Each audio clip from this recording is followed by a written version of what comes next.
É uma casa portuguesa, com certeza uma casa portuguesa. No conforto pobrezinho do meu lar, a fartura de carinho, a cortina da janela é o luar, mas o sol debaixo da tela. Bom, tudo começou em 1927, com Joaquim José dos Santos, que estava no Brasil, e que chamou seu cunhado, Antônio João Ferreira, que é o meu avô, trouxe o meu avô de Portugal para inaugurar o Café e Bilhares Santos. Com 6 bilhares franceses, se jogava bilhar aqui, tomava-se café, vendia-se charuto, cigarro e tomava-se uma cachaçinha com cerveja. Eu era garoto, ouviu? Eu com 14 anos, por exemplo, eu já jogava bilhar. As bolas eram pequenas, a bola de marfim. Com o passar dos anos, o bilhar foi se tornando obsoleto. Em 1934, chega ao Brasil Adelino, que é meu pai, e Alberto, filho do Antônio, e mais o sobrinho José Caseira. O Antônio comprou a parte do Joaquim José dos Santos. E aí sim, botou Adelino, Alberto e o José Caseira para tomarem conta. Foi tirado os bilhares. Ele ficou fechado 2 anos, depois reabriu. Trocaram de nome. Em vez de Café e Bilhares Santos, em Café e Bar Santos.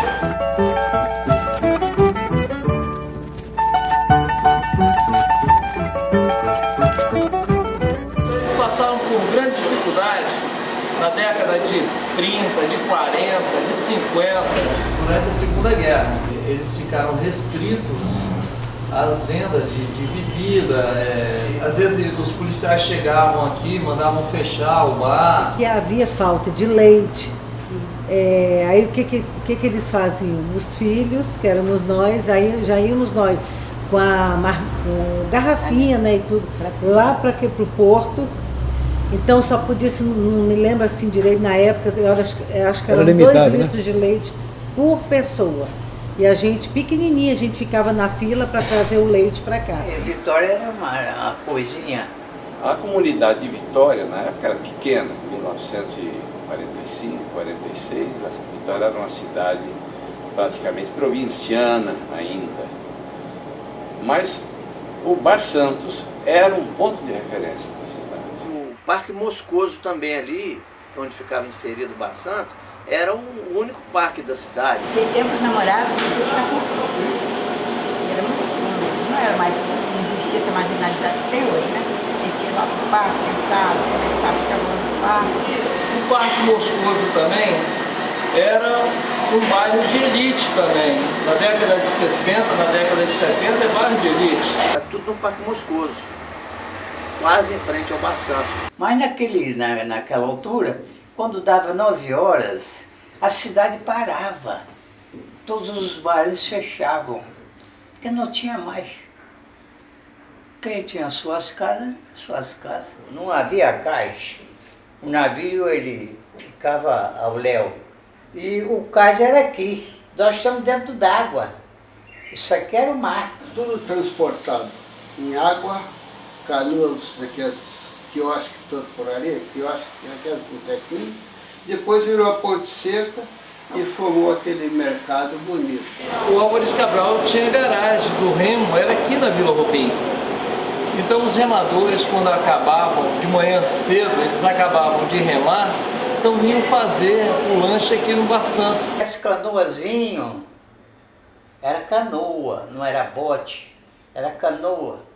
Trazer a mercadoria que vinha do Rio Marinho. A gente vinha vender tudo ali na Vila Rubim, era o pessoal vinha de Itacibá, de Santo Antônio, das Caeiras, vendia caranguejo, vendia cana, vendia verdura, quase tudo vinha de canoa, né? Ou senão de barco a motor. Tudo de canoa, o café à noite, você via aquelas embarcações, os canoeiros com aqueles remos, eles remavam, entendeu? E cantando, eles iam cantando de lá de Santa Leopoldina para cá. O pessoal que frequentava o mercado da Vila Rubim, verdureiro, laranjeiro, carvoeiro, todo esse pessoal tomava café, fazia lanche no Barção.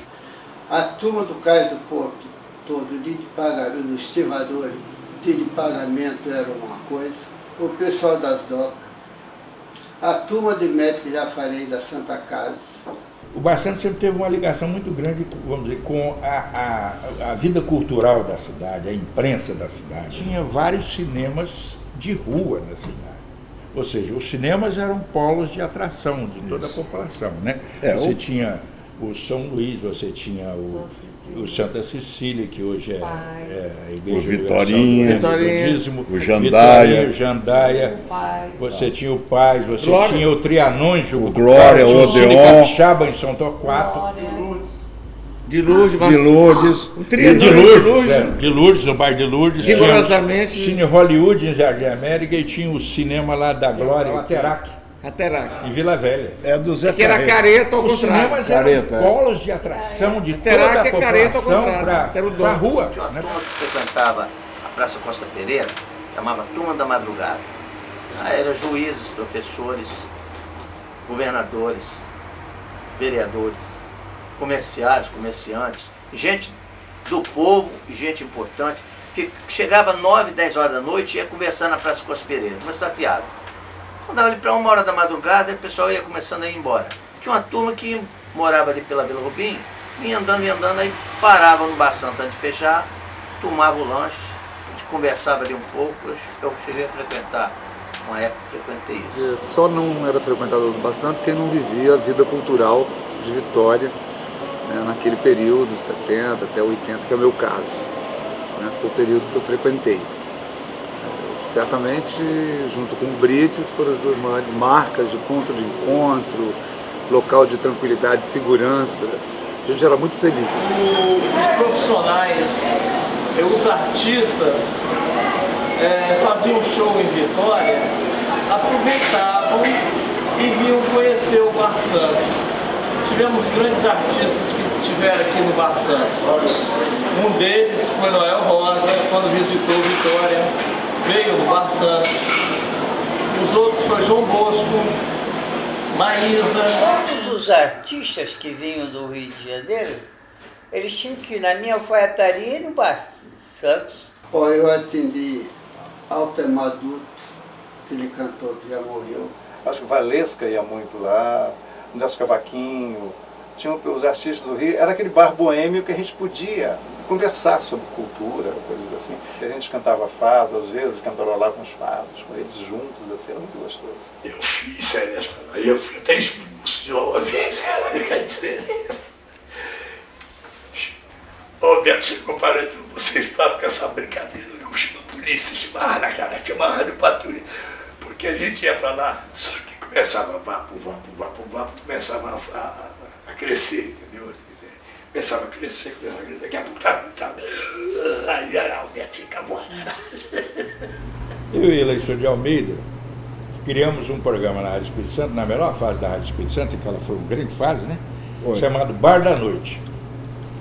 E qual era a proposta do Bar da Noite? Era vir para escolher os botecos da cidade, bons e tal, essa coisa toda, né?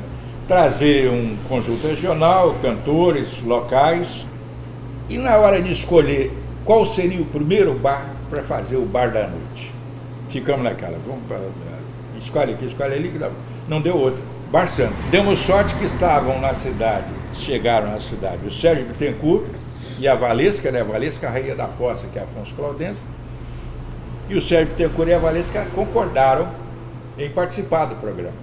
O que aconteceu? No dia do programa, o programa era por volta de 8h30, 9 horas da noite, a gente começava a transmissão aqui. No dia, na Rádio Espírito Santo, foi uma loucura, porque o tanto de gente que queria mesa para vir para cá. A gente dizia, olha, não tem como a gente marcar mesa, né? Que o bar é um bar, não é um bar grande, Mas quem chegar vai sentar. O que aconteceu? Praticamente fechou a avenida, né? A calçada, a avenida e tal. E nas fotos você via que tinha gente de todas as camadas da cidade. No popular, saindo pelo ladrão. Saindo pelo ladrão. Foi um grande sucesso, né? Foi assim, uma coisa assim, vamos dizer, em termos de repercussão popular, foi espetacular. Quando o Sérgio Bittencourt acertou com o regional e começou a cantar naquela mesa, companheiro, foi duro de aguentar. Foi duro de aguentar, viu? E entre as grandes personalidades que teve, nós tivemos 2 presidentes que visitaram o Bar Santos. O presidente da República esteve lá. Eu sei lá a fotografia do presidente da República quando ele esteve lá. Então, o Bar Santos era um ponto de encontro também de políticos, onde se discutia ali o andamento da campanha. Nessa época, já os homens públicos já ficavam paquerando jornalista. E eles sabiam que aqui era o reduto de jornalista. E às vezes aqui a gente conseguiu grandes notícias que, possivelmente, se fôssemos entrevistá-los, a gente não conseguiria. E vinham, assim, contar aquilo que não poderia ser publicado também, que era uma outra coisa muito interessante que havia na época, que a gente gostava mais de saber aquilo que não podia ser publicado do que aquilo que seria publicado. A gente ficava sabendo sobre Dom Helder, o que aconteceu, o que ele disse que ele foi censurado, o que Chico Buarque, quem é que foi preso, quem é que está livre, quem é que está vindo, quem está no exterior. Então isso tudo acontecia aqui, nessas mesas. Então era muito interessante. Mesmo que nos comícios as coisas se acirrassem e tal, quando chegava lá, parecia tudo uma grande e única família. Todo mundo conversava muito civilizadamente, muito afetivamente, muito tranquilamente. Eu entrei nessa época para a militância no Partido Comunista Brasileiro na clandestinidade. E a gente aproveitava, quando se descuidava, a gente deixava bilhetinhos dos clandestinos lá também. A gente botava um panfletinho marcando a reunião em algum lugar, tinha código. A gente fazia um códigozinho, olha, lá no quadro de avisos vai ter o PMDB 2 convoca para a reunião. Por favor, contactar não sei quem no balcão de não sei aonde. Só nós sabíamos o que aquilo queria dizer. E aí a gente ali também, a gente chegou a marcar reuniões clandestinas. Né? Quando ali mesmo a gente já não fez reuniões, que ninguém sabia que era um bando de comunistas conversando, mas era um bando de comunistas conversando escondido da polícia lá no Bar Santos. As paredes do Bar Santos, na época de política, elas eram verdadeiros painéis em que todos os candidatos podiam chegar ali e colocar a sua propaganda, o seu sanquinho, como dizia na época, né? Candidato a vereador, candidato a deputado, candidato a senador, não havia conflito, né? Podia até se encontrar até adversários, inimigos, mas nunca houve nenhum incidente entre os frequentadores por causa de política. E era uma época forte da ditadura, final dos anos 70 que a gente frequentava aqui. Então a turma gostava de cantar aquelas músicas, entre aspas, de protestos.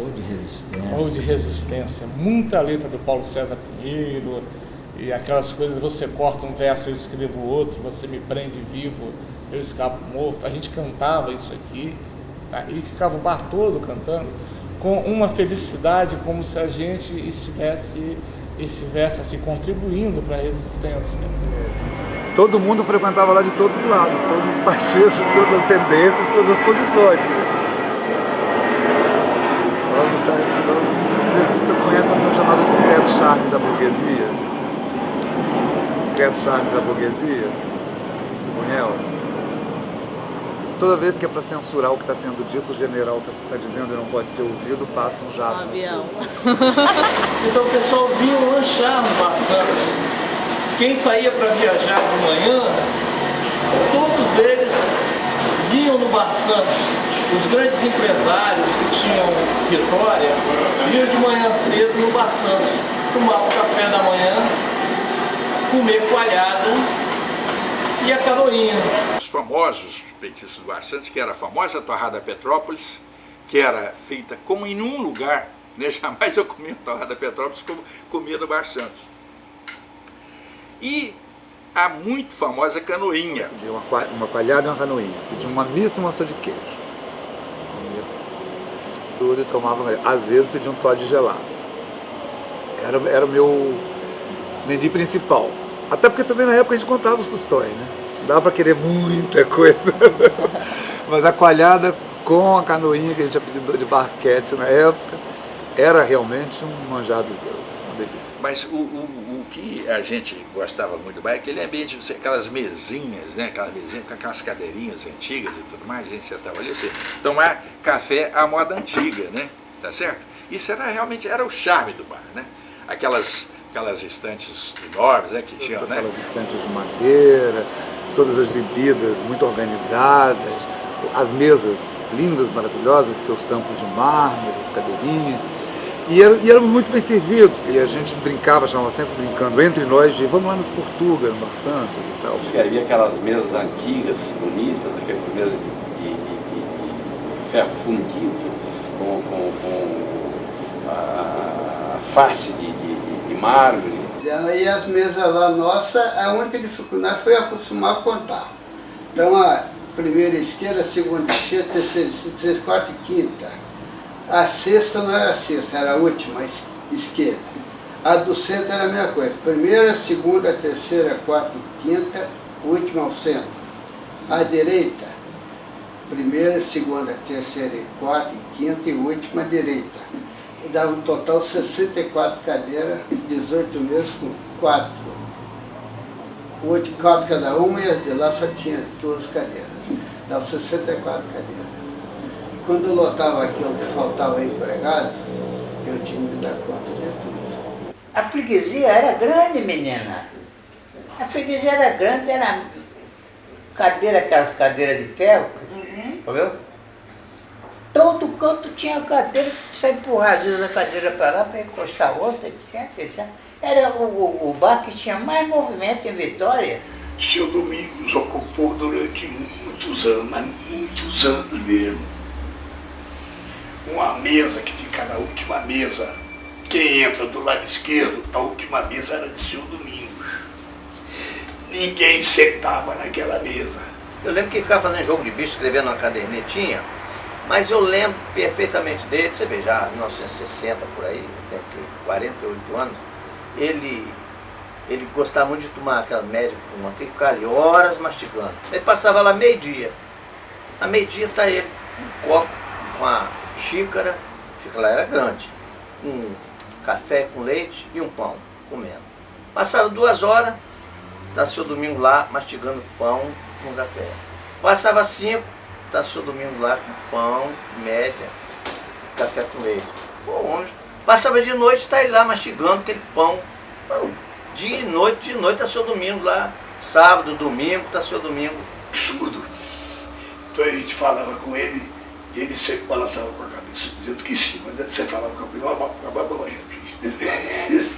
Mas na hora de fazer o jogo, eu esqueci que era a sua, eu via tudo direitinho, entendeu? Acho que era uma malandragem dele. Quem sentava na mesa daquela para tomar um cafezinho, alienava a mesa. Outro não sentava mesmo que fosse permitido pela pessoa que estivesse ali. Disse licença e sentasse. Mas ele era dono da mesa com um cafezinho de 20 centavos. Na época, cruzeiro, não sei o que, centavos. Aquilo também é uma coisa marcante. O indivíduo sentou ali, tem seu território ali, tem sua mesinha ali, e ninguém vai chegar, mesmo que seja mal educado, puxar a cadeira e sentar-se. Só às vezes chegava lá, ficava admirante e a gente lá fotografar. E o Zé Caseiro tinha aquela mania de pegar a xícara com o pires e levar na mesa assim vazio para colocar em cima da mesa e depois vinha com bule, aquele bule de metal e servia a gente assim. Mas antes ele fazia um movimento no ar com a xícara e o pires. Ele fazia assim e depois colocava e derramava aquilo. Só Zé Caseiro fazia aquilo. Quando ele tentava fazer, a gente saía quebrando, quebrava. Ele tinha uma classe para virar aquilo. Se assustava. Ele chegava na cara do freguês, dava uma virada, mas ele dava uma virada tão rápida que a impressão que ia quebrar tudo. Mas caía certinho. Era uma brincadeira que ele fazia. O famoso na época, o casal disse que ele não conhecia, tomava um susto danado. Aí a gente ia se livre, você é freguês, né? Então não sei o que, é uma mesa que Aí a freguesia chegava a mão, pensava que ia cair, mas não caía. E chegou a ter uma televisão, né? Televisão que, na verdade, nessa época, praticamente ninguém prestava atenção. Não era uma atração de bar. Era um jogo interessante do Brasil. Eu não sei com quem, que era Camarões, eu não sei como era a coisa. Esse cidadão chegou alheio a tudo que estava se passando na televisão, sentou descosta da televisão e pediu a média um pão com manteiga. Sentou ali, tomou cabeça, pão com manteiga, pagou, saiu e foi embora. Não aconteceu nada lá. O jogo para ele não existiu. E o bar era 24 horas no ar, porque eram em 3. Um entrava às 5 da manhã, saía às 3 da tarde. O outro entrava às 3, saía às 10 da noite. O outro entrava às 10 da noite e até de manhã. Só que tinha uma portinhola no bar. Eram 2 portas, e numa das portas tinha o centro, uma portinholazinha. Portinhola no meio da... Fechava meia-noite. Isso mesmo. Fechava meia-noite. Mas aquela portinhola era o segredo do cofre. Você chegava lá depois de meia-noite, não tinha buzina, era toque, toque, toque, aí eles perguntavam lá, quem é? Fulano. Aí você falava seu nome. Aí eles iam entrava, lá e deixava abria. entrar. Você chegava lá dentro, tava aquela galera. Tudo depois da meia-noite. Mas só avisando o nome. Era um bar que não fechava depois. Amanhecia tomando café da manhã, lindos, íamos para casa tranquilos. Era um outro tempo, um tempo que a cidade tinha tradição, tinha uma vida cultural mais intensa, mais sacudida, engraçadamente, mas é verdade, e que você tinha tranquilidade, tinha paz, você caminhava pelas ruas da cidade, você não tinha o menor problema com segurança. Eu vou tomar por mim. Ele passou por mim de 5 aos 40 anos, porque ele fechou por uma época, me abriu depois da... Ele passou, no meu caso, dos 5 aos 40 anos, ele viu eu crescer, o Bar Santo viu eu crescer, viu eu casar, viu eu querer ter os filhos, tá entendendo? 3 gerações. Ele modificou ali, que ele participou. Bar do Cilar. Daria tudo que tivesse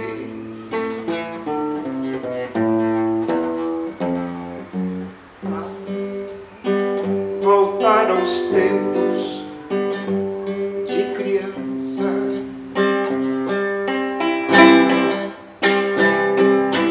Eu não sei porquê a gente cresce.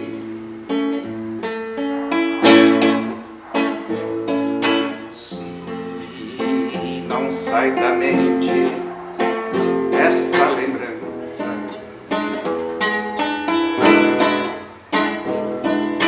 Aos domingos missas na madrinha,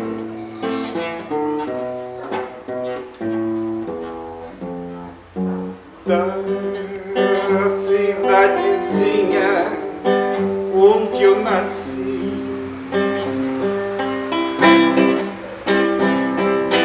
Ai, meu Deus, eu era tão feliz.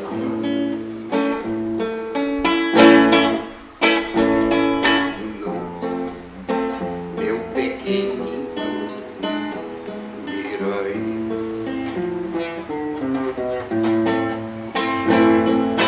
Que saudades da professorinha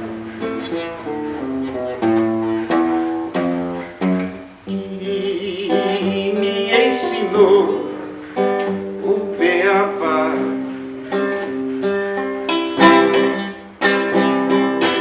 Onde andará Mariazinha? Meu primeiro amor, onde andará?